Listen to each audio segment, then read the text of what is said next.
Why does January feel harder than it should? Now, this is something that we hear every single year. So if getting back into routine after the holiday period feels harder than expected, there's a good reason for it. And don't worry, it's got nothing to do with your discipline. So over this Christmas New Year period, most of us will experience later nights, inconsistent wake times, irregular meals, and probably less predictable movement or any training whatsoever. So from a biological perspective, this isn't falling off the wagon, it's just a loss of rhythm. Now, your nervous system, hormones, digestion, and your sleep-wake cycle all rely on predictable signals.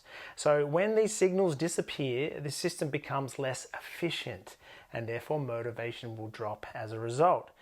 Now, routine is not a personality trait, it's a biological signal. Try and remember that. Most of the advice that's given around this January start of the year is more focused on willpower and discipline and pushing through to get yourself back into the year. But the body doesn't recognize or respond to this type of motivation that well. It responds way better to predictability.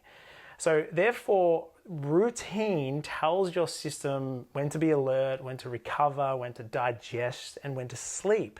So when all of these signals are consistent, energy, your focus, everything will improve without forcing it to improve. So that's why the fastest way back isn't intensity, it's structure. Now, the biggest mistake most people make in these first couple of weeks of January is that they try to do everything at once. They try to get back into hard training and super strict nutrition and probably big lifestyle changes. This will only overload an already de-rhythmed system. So instead of adapting, the body will probably more likely resist against it. So the much smarter approach is way simpler. Re-establish rhythm first and then build on it. So here's 3 anchors to help you reset your system this week. Now you don't need a full program, you just need a few non-negotiable signals. So number 1, fixed wake time. Choose a wake time and keep it within a 30-minute window, even on the weekends. Now, just this alone will help improve your sleep quality, your energy, and even your appetite regulation. Number 2, morning light and gentle movement. So even just a short walk outside in the morning will help reset your internal clock. Now, think of it as just telling your brain that the day has started. And then number 3, 1 movement ritual. And this is not a workout, it's a ritual. It's something that you can repeat calmly every single day without friction.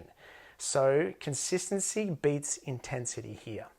Now, why does this work? Well, it reduces the decision fatigue. It lowers all that perceived stress of what you think you have to do. And therefore, it makes more of a healthy behavior become more automatic instead of forced. So then once that system feels stable again, the training feels easier, the food choices improve naturally, and then your motivation will also just return on its own. Now, let's remember this. Structure creates momentum, not the other way around. So here's a question I want you to sit with this week. Where could I simplify instead of pushing harder? Now, often the biggest gains come from doing less but more consistently. So looking ahead, next week we're also going to explain a little bit more about the light exposure and how circadian rhythms influence your energy, sleep and recovery, and why fixing this first makes everything else easier. But for now, focus on rhythm because everything else builds on that foundation. See you then.